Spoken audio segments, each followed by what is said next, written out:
అందరికీ నమస్కారం. ఎలా ఉన్నారు? ఎమ్మి ఎమ్మి కాంబినేషన్స్ ఇప్పుడు మనం వింటాం. ఈ కాంబినేషన్స్ చాలా బాగుంటాయి భోజనానికి. మంచి భోజన ప్రియులు ఈ కాంబినేషన్స్ ట్రై చేయొచ్చు. మరి కాంబినేషన్స్ ఏందో విందామా? మొట్టమొదటిది అందరికీ తెలిసిందే, ముద్దపప్పు ఆవకాయ. నెయ్యి వేసుకొని ముద్దపప్పులో ఆవకాయ అద్భుతం. ఒట్టి దాంతోనే భోజనం మొత్తం చేసేయచ్చు. రెండవది పచ్చిపులుసు కంది పచ్చడి. పచ్చిపులుసు కంది పచ్చడి ఇది కూడా అద్భుతం. అలాగే మూడవది ఆకుకూర పప్పు, దాంతో నంజుకొనుటకు మినప వడియాలు, అట్లాగే ఊరబెట్టిన మిరపకాయలు, అవి కొంచెం వేయిస్తారు అప్పుడు ఉంటే ఓకే. ఇక ఐదవది మజ్జిగ పులుసు. ఒట్టి మజ్జిగ పులుసే, ఇంకా దాంట్లో నంచుకోవడానికి ఏం అక్కర్లేదు.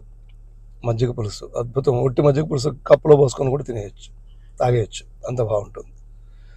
ఇంకా మరొక కాంబినేషన్ తీసుకుంటే పెరుగన్నం. పెరుగన్నంతో చాలామందికి తెలియదు, ఆకుకూర పప్పు పెరుగన్నంతో నంచుకొని తింటే అద్భుతంగా ఉంటుంది. రాత్రి మిగిలిన అన్నం సద్దన్నంలాగా దాంట్లో కొంచెం పాలు, కాచిన పాలు పోసి కొంచెం పెరుగు వేసేసి మూత పెట్టేస్తే పొద్దుటికి బాగా గడ్డగా అయిపోతుంది. దాన్ని కలుపుకొని ఫ్రెష్గా అప్పటికప్పుడు ఆకుకూర పప్పు చేసుకొని ఈ పెరుగన్నంలో ఆకుకూర పప్పు వేసుకొని తింటే మీరు బిర్రుగా తిన్నారంటే ప్రొద్దున సాయంత్రం వరకు ఆకలి అవ్వదు. అంత అద్భుతమైన కాంబినేషను పెరుగన్నం, ఆకుకూర పప్పు. ఇంకొక కాంబినేషను ఏమిటంటే సద్దన్నం. సద్దన్నం అంటే రాత్రి మిగిలిన అన్నంలో నీళ్లు పోసి ఉప్పు వేసేయడమే. మనకు రాతి చెప్పలు అంటారు, రాతి చెప్పలు ఆ గిన్నెలాగా దొరుకుతాయి మనకు. దాంట్లో ఈ అన్నం వేసేసి కళ్ళు ఉప్పు అది వేసేసి మూత పెట్టేసేస్తే, కుదిరితే తినేవాళ్ళు ఉంటే ఒక ఎర్రగడ్డ ముక్క కట్ చేసి దాంట్లో వేసేసి, పచ్చిమిరపకాయలు దాంట్లో వేసేసి మూత పెట్టేస్తే ఉత్త నీళ్ళే, మజ్జిగ ఏమి కాదు. పొద్దున్న లేచి దాన్ని అట్లనే అన్నం ఆ నీళ్ళల్లోంచి దేవుకుంటూ ఆ ఉల్లిపాయ మిరపకాయ నంచుకుంటూ, కూడా ఉంటే ఉప్పు నిమ్మకాయ, ఉప్పు ఊరగాయ, కారం కలపకుండా జస్ట్ ఉప్పులో ఊరేసిన నిమ్మకాయ ఉంటుంది, అది ఉప్పు ఊరగాయ. అది కానీ తింటే ఇంకా సాయంత్రం వరకు ఆకలి అవ్వదు.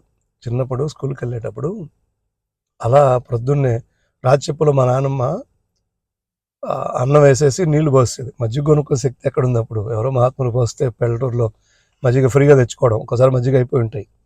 నీళ్లు పోసి పెట్టేసేస్తే ప్రొద్దున్న లేచి అందరం చుట్టూ కూర్చుంటే ఆమె దాంట్లోంచి తీసి ఆ నీళ్ళు రాచెప్పులోంచి అన్నం తీసి చేత్తో దేవి మాకు చేతులు వేస్తే మేము అరచేతులు పట్టుకొని అరచేతులు తినేవాళ్ళం. హాయిగా కడుపు నిండా తినేస్తే ఆ లాస్ట్లో కొంచెం అన్నం ఉంటుంది కదా, దాన్ని అలా బాగా కలిపి పెద్ద గ్లాసులు ఉండేవి, ఒక్కొక్కరు ఒక గ్లాసు నిండా వచ్చేసేది అనమాట ఆ నీళ్లు. అది అన్నం కలిపి సద్దన్నం నీళ్లు తాగేస్తే, మా ఊరు నుంచి పక్క ఊరిలో హై స్కూల్ ఉండేది, అక్కడికి బస్సులు ఉండేవి, ఒకే బస్సు ఉండేది, అప్పుడు ఫుల్గా ఉండేది బస్సు, అందుకని నడిచి వెళ్ళిపోవాళ్ళమే. ఎంత హాయిగా ఉండేదో నడిచి వెళ్ళిపోతుంటే, అసలు శ్రమ తెలిసేది కాదు. అలాగా ఇవన్నీ కూడా అద్భుతమైన కాంబినేషన్స్ ఇది భోజనానికి. ఇప్పుడంటే పిజ్జాలు, బర్గర్లు, పాస్తాలు, పిస్తాలు వచ్చాయి, కానీ మన కాలం, ఆ కాలంలో వంటలు, ఆ కాలంలో భోజనం. ఇంకొకటి ఉంది, మునక్కాయ ఒట్టి పులుసు. మా అమ్మ భలే పెడుతుంది ఒట్టి పులుసు, మునక్కాయ ఒట్టి పులుసు. మా అమ్మ మునక్కాయ ఒట్టి పులుసు పెడితే మా ఊరు చివరికి వస్తుంది, వాసన అంత బాగా పెడుతుంది. మెంతులు వేసి చేస్తారు, మా నాన్న కూడా బాగా చేస్తారు మునక్కాయ ఒట్టి పులుసు. పచ్చి పులుసు కాదు, మళ్ళీ పచ్చి పులుసు అంటే మరి చింతపండు పోస్తారు, పచ్చి పులుసు కాకుండా ఇది ఒట్టి పులుసు. ఇక అసలు ఇంకా చెప్పలేం, అంత నోరుతున్నది, అంత అద్భుతంగా ఉంటుంది మునక్కాయ ఒట్టి పులుసు. కాకరకాయని పచ్చి పులుసు చేస్తారు, కాకరకాయ ఇష్టం లేని వాళ్ళు కూడా అట్లే తినేస్తారు కాకరకాయ పచ్చి పులుసు, అది కూడా అద్భుతంగా ఉంటుంది. అలా ఆవ పచ్చడి, పెరుగు ఆవబెట్టిన పెరుగు పచ్చడి, అది కూడా ఒక అద్భుతమైన వంట. ఇంట్లో పెద్దగా కూరగాయలు కొనుక్కోలేని ఆ కాలంలో, డబ్బులు అంతగా లేని ఆ కాలంలో ఇంట్లో వంట చేయాలంటే కూర ఏం లేదు అంటే మా నాయనమ్మ, రే ఆ దేవళం అంటే దేవాలయం, మా భాషలో దేవళం, ఆ దేవళం వెనక నాపరాళ్ళకి మధ్యలో అటిక మావిడాకు ఉంటుంది, తీసుకురాపో అని చెప్పేదన్నమాట. అటిక మావిడాకు అంత బలం అంట. అటిక మావిడకు తీసుకొచ్చి దాన్ని శుభ్రంగా కడిగి వంట చేసుకోవడం. అట్లనే ఊరిలో రెడ్డి గారిది తోట ఉండేది, చెంచురామయ్య అని ఉండేవాడు ఒక అతను, గూని అతనికి. ఎప్పుడైనా భోజనానికి కూరలు లేకపోతే అక్కడ చెంచురామయ్య అంటే అక్కడ తోటలో ఎక్కడో ఉండేవాడు.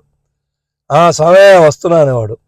చెంచురామయ్య అరటి బొంది కానీ పువ్వు కానీ ఉందా అని అడిగితే పాపం గల తీసేసిన చెట్టు కొట్టి తోసేసి ఉంటారు. కొట్టేసి కొడవలతో కోసి లోపల నుంచి బొందే, అరటి బొందే, అట్లాగే గల, ఆ గల ఉండేది దానికి పువ్వు, అరటి పువ్వు, అరటి కాయలు, కూర అరటి కాయలు ఒక 4-5 ఇచ్చేవాడు అనమాట.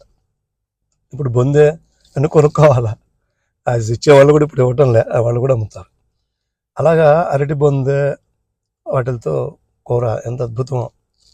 ఇంకొకటి మీరు విన్నారో లేదో, వింటే కామెంట్ చేయండి. తంబకాయ భలే ఉంటుంది, మన కానుగ కాయల్లాగా ఉంటుంది చూడడానికి. అబ్బాయి ఏముంటుందండి టేస్ట్. తంబకాయని జస్ట్ ఉడకబెట్టి మా అమ్మ పసుపు ఉప్పు వేసి ఉడకబెట్టి అట్లా తిరగమాత వేసేస్తే తంబకాయ కూర అద్భుతమైన రుచి. అలా ఎన్నో కాంబినేషన్స్. మీకు తెలిసిన కాంబినేషన్లు ఇప్పుడు నేను చెప్పిన వాటిల్లో మీరు ట్రై చేస్తుంటే ఎలా, ఆ కాంబినేషన్స్ ఎలా ఉన్నాయి, ఇంక మీకు తెలిసిన కాంబినేషన్ ఏమైనా ఉన్నా కూడా నాకు కామెంట్ చేయండి. ఓం.